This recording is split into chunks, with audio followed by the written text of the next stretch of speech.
All right, I'll introduce Susan Dahl, who just made a tremendous speech about joy and investing and the connection between the two. My first question to you, though, is there anything that you would add to your talk now that was not in it when you were standing on the stage? Any other message you'd like to give?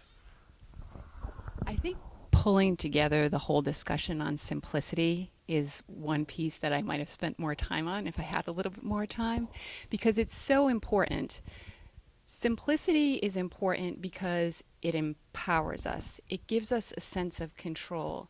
And the more that you can make things straightforward and clear, the more empowering that is. And when we feel empowered, that enables happiness in a way that it isn't enabled when we feel a lack of control.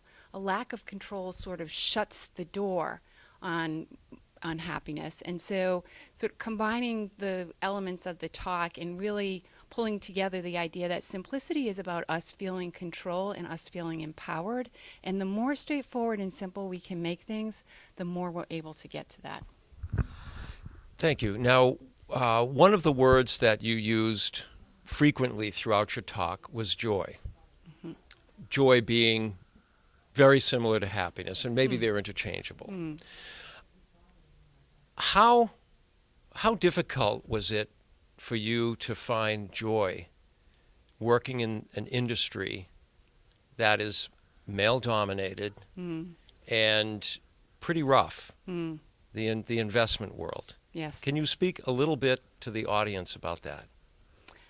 It is very rough, and it definitely has a male personality to it that sort of sets the rules on how things should proceed. And to find joy in that industry in some ways harkens back to the talk. You have to find purpose, and you have to find what's purposeful to you and be willing to take a stand in an industry where, as a woman, that may be different than sort of the common operating procedures. So I think in the same way having purpose in your investment brings you fulfillment and opens the door to happiness, I think finding purpose within an environment that may not be hearing often what you have to say and having the voice to say that really brings joy in that environment. And then speaking a little more about purpose and investing. An average person might think, well, if I'm going to have purpose in investing, my purpose is I want to make as much money as possible. Mm-hmm. But I don't think that that's really the message that you have. Mm-hmm.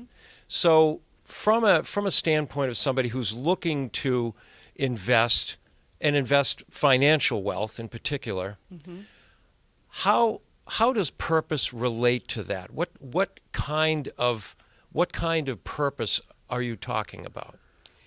I'm talking about finding something that is your passion and that is important in your life, and translating that or having someone help you translate that into what are the options on the investment side that can speak to that passion.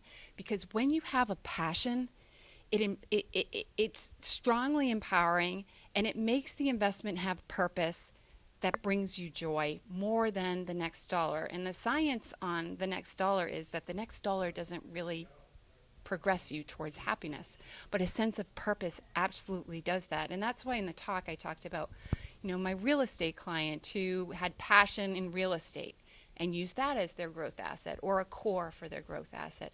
And having that passion because you're making a positive impact on the world makes the investment much more meaningful to you, which is important as human beings. It gives something extra that goes beyond just the next dollar. So just to confirm then, what I hear is that purpose is where we have a passion or deep interest. Right. And so when we look for an investment opportunity, we should go to those places where we feel the most passionate and have the deepest interest. Go there first, absolutely. And there are hundreds of ways to invest. Go there first. And it may not be everything that you have, but make it a part of it, because it creates a fulfillment in investing that the next dollar will not give you. You did mention that for somebody to find joy or happiness in their investments, they need to have the security of a stable part of their portfolio, which gives them confidence and control and simplicity. And that part of their portfolio may be growth oriented. Mm-hmm.